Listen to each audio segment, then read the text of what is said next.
Hai teman, selamat datang di channel Sekate New. Jangan lupa pada teman-teman untuk like, komen, dan subscribe supaya tidak ketinggalan update dari channel ini. Mimin ucapkan terima kasih. Selamat menyaksikan. Terpaksa menikahi Pak Ustadz season 3 bab 75. Aska mengubah posisinya menjadi duduk. Mata Safa membulat sempurna saat Aska dengan keras meninju tiang di sisi tubuh Safa. Jantung Safa berdetak dengan kencang, saking kaget dan takutnya. Takut jika dirinya lah yang kena. Tidak bisa terbayang jika kepalan tangan besar Aska menghantam Safa. "Mas," suara Safa bergetar dan tercekat. "Maaf." Setelah mengatakan itu, Aska langsung pergi, meninggalkan Safa yang masih syok. Di mata Safa, Aska terlihat semakin tidak terkendali. Ia tidak mau seperti ini terus. 2 minggu ini, meski Aska tidak menyentuhnya, namun lelaki itu terus saja mendekat dan membujuk. Puluhan kali diberitahu pun sepertinya hal itu hanya lewat saja di telinganya, tidak didengarkan dan disimpan di dalam benak. "Gue gak mau kayak gini terus." Safa mengambil ponselnya.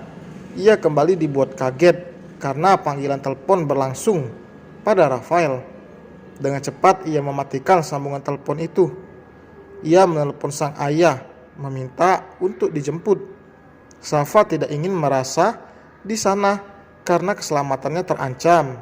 Safa tidak ingin berada di sana karena keselamatannya terancam.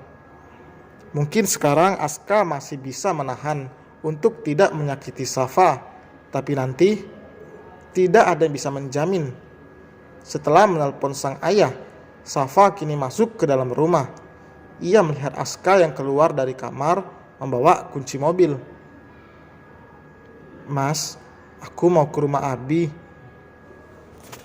"Pergilah, katakan pada Abi kalau Mas gak ada di rumah." Safa melirik tangan Aska yang merah dan sedikit mengeluarkan darah. Sudah jelas itu rasanya sakit. "Mas, tangan kamu." Saat Safa akan menyentuh tangan Aska, lelaki itu mundur dan menyembunyikan tangannya di belakang tubuh. "Siap-siap dan tunggu Abi datang. Mas akan pergi." Jelas alasan Aska menghindar dari sentuhan istrinya itu. Bisa-bisa ia kembali hilang kendali. Orang seperti Aska tidak akan bisa jika disentuh sedikit saja, apalagi oleh istrinya. Daripada ia kembali menyakiti Safa, lebih baik keluar untuk menenangkan dirinya, bukan mencari pelampiasan. Dengan tangan yang mengepal kuat, Aska keluar dari rumahnya. Dadanya naik turun karena menahan gejolak. Ia bahkan membanting mobil dengan keras, memukul setir mobil untuk melampiaskan amarahnya. Bukan marah pada sang istri, tapi pada dirinya sendiri. "Lo emang bangsat, Askarah. Bisa-bisanya lo nyakitin istri lo sendiri. Kamu yang tega sama aku, Mas. Aku bilang kan belum bisa. Kalau mau dibantu cara lain aku bersedia, tapi kamu yang gak mau. Kamu mau nyakitin aku. Kalau kamu gini terus sama aja kamu membunuh aku secara perlahan. Kamu tahu takutnya aku tiap kali kamu udah kayak gini, Mas." Kata-kata Safa terus terngiang di telinga Aska membuat lelaki itu mengerang frustasi. Merasa dirinya benar-benar bodoh dan tidak berguna. Sebagai seorang suami seharusnya bisa melindungi dan menghadirkan rasa aman pada istrinya, namun yang terjadi malah sebaliknya. Aska dengan cepat mengeluarkan mobilnya dari perkarangan rumah. Ia pergi ke sebuah danau yang jauh dari keramaian. Hanya ada beberapa orang yang datang karena memang danau itu jarang ada yang tahu keberadaannya. Bahkan pemandangannya sangat indah. Aska dengan cepat meminum obat penenang itu. Ia mencengkeram kuat setir mobil. Ia memilih tempatnya sepi karena jika ia mendatangi keramaian, bisa saja terjadi hal yang lebih fatal lagi. Safa hanya mengatakan pada sang ayah jika ia ingin tinggal lagi di rumah orang tuanya karena tidak ingin merepotkan mertua dan juga anak-anak Safa yang tidak mau jika diurus oleh orang lain yang tidak dikenalnya. Seperti apa yang dikatakan Aska tadi, Safa juga mengatakan pada sang ayah jika Aska sedang tidak ada di rumah. Syafiq tidak pernah bertanya-tanya lebih jauh lagi. Ia membawa anak serta cucu-cucunya kembali ke rumahnya. Safa juga sudah menelpon mertuanya. Beruntung mertuanya mengerti. Yeay, kakak mau bobok lagi sama Ami. Ali terlihat sangat bahagia. Anak itu memang menempel pada Alika. Meski jarang bertemu, namun Alika dan juga cucu-cucunya intens berkomunikasi lewat panggilan video. Senang sekali ya cucu Abah ini. Iya. Berbeda dengan Bian yang masih nyenyak tidur, Ali dan Ivi langsung bangun saat Safa membangunkan dan mengatakan jika Syafiq akan menjemput. Keceriaan anak-anaknya bisa sedikit menghibur dari kemelut masalah yang ada. Safa masih menahan ini untuk tidak menceritakan pada orang tuanya. Mereka masih dalam masa bahagia setelah kelahiran Bian. Safa tidak ingin merusak itu. Jika nanti ia tidak bisa lagi menyelesaikan seorang diri, baru akan meminta bantuan orang tuanya. Safa tahu betapa bahayanya jika ia terus berdekatan dengan Aska dalam kondisi lelaki itu yang sangat tidak stabil. Bahkan meski masa nifasnya nanti sudah selesai, Safa tidak berani membayangkan bagaimana Aska memperlakukannya setelah berminggu-minggu menahan diri. Mobil sudah sampai di perkarangan rumah. Ami, turun dari mobil. Ali langsung berlari masuk memanggil sang nenek. Dahi Safa berkerut saat melihat motor terparkir di sana. Abi beli motor? Tanya Safa. Ada tamu, jawabnya. Safa mengangguk lalu menutup pintu mobil. Ivi digendong oleh Syafiq masuk ke dalam rumah. Langkah Safa terhenti. Sosok itu menoleh. Tatapan mereka bertemu.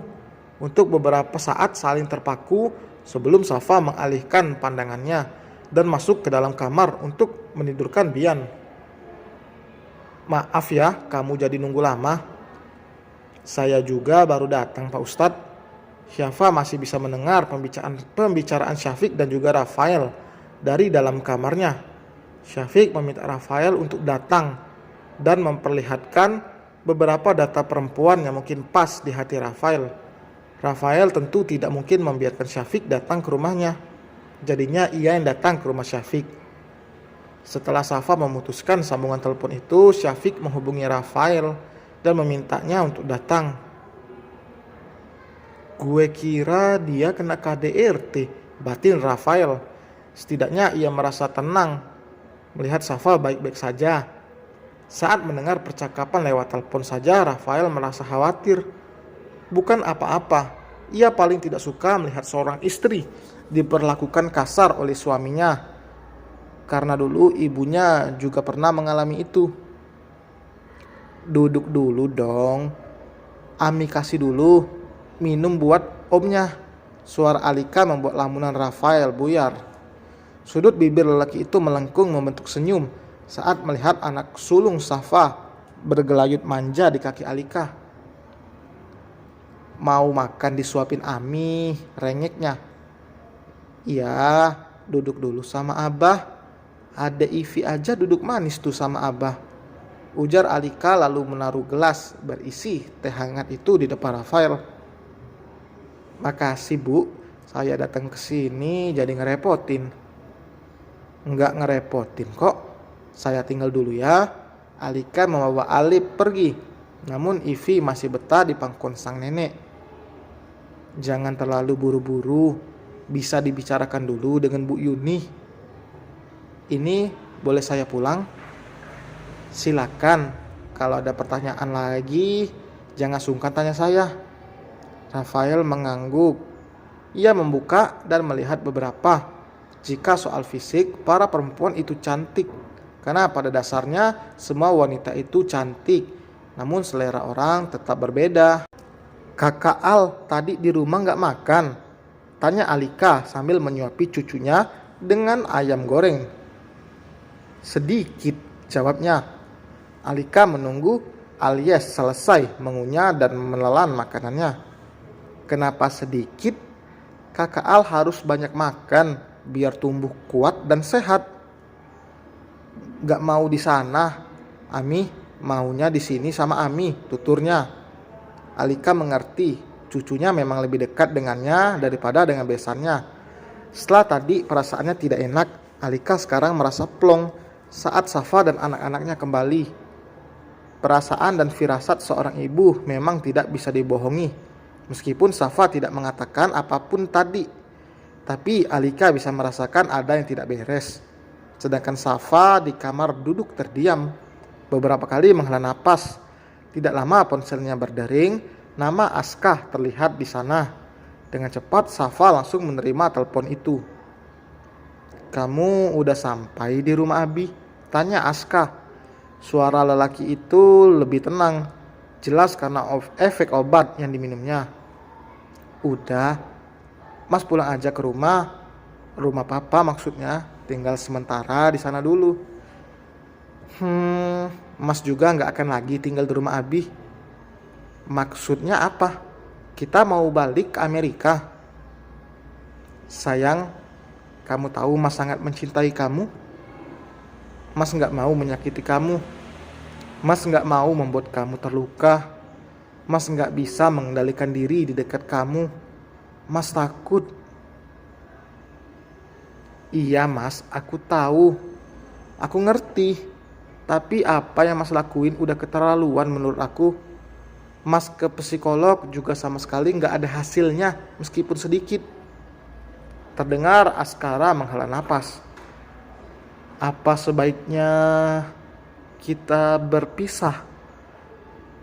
Hati Safa mencelos mendengar itu. Dan selesai teman, terima kasih telah mendengarkan. Jangan lupa like, komen, dan subscribe bagi yang belum. Sampai berjumpa di bab berikutnya. Bye.